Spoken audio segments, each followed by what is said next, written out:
العالم والمخترع المغربي رشيد اليزمي واختراعه الرائد المتمثل في بطاريات الليثيوم كان موضوع عرض عن بعد عبر وسائل التواصل الحديثة لوجه من أوجه الذكاء الاصطناعي الذي يخدم البشرية. قلوب مفتوحة قبله عرض عريضة آخر انتقل لهذا بنا من المكان العلوم الذي الحقة يمتد إلى العلوم للابداع. الإنسانية والأدب، نسعد إلى الشعر، حيث بتواجدكم اختبار آخر ونرجو حول حاضرا. قدرة هذا أهلا الذكاء على ومرحبا صياغة بجانبكم القصيد في هذا العربي. الوئام.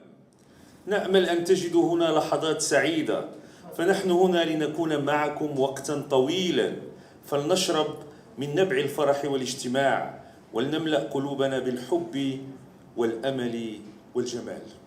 هذا ما يتصور شات جي بي تي في أحدث صيحات الذكاء الاصطناعي أنها قصيدة تليق بأن تكون مدخلا ترحيبيا لمؤتمر علمي وظف فيه كلمات الجمال والوئام، والنص مغسول من البلاغة ومن الاستعارة التي تميز اللغة الشعرية الإنسانية، مغسول من الإيقاع والموسيقى التي يتميز بها أو تتميز بها الكتابة الإنسانية في المجال الشعري، مغسول من تلك التراكيب المدهشة، فهو ليس له إحساس حقيقي بشعرية الكلمة وموقعتها، أو كما يقول النقد الشعري: هو لا يزوج كلمات لم تتزوج بعد على سطر شعري واحد.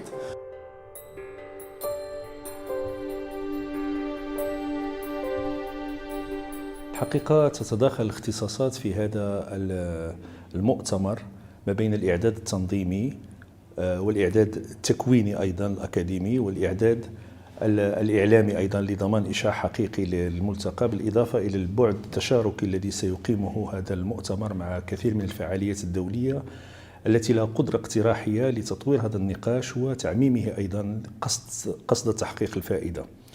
ولأنه مؤتمر أول بالضرورة لا بد من هذه التدخلات القائمة على مستوى تأسيسه.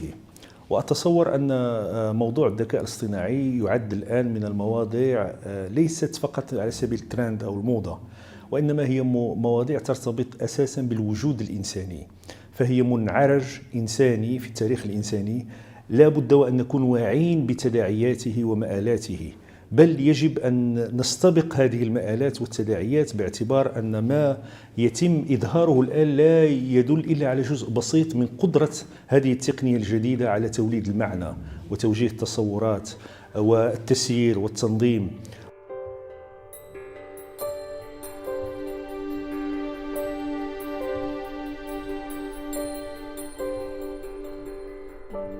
نحن في صدد تطوير برمجية نستطيع من خلالها أن نزود الذكاء الاصطناعي بمجموعة من البيانات التي ترتبط بالجانب الإيقاعي العروضي الشعري، وأيضا مجموعة من البيانات التي ترتبط على مستوى التركيب والمعجم والصورة والرؤية، لنرى إلى أي حد يمكن للذكاء الاصطناعي أن ينتج لنا صورة شعرية.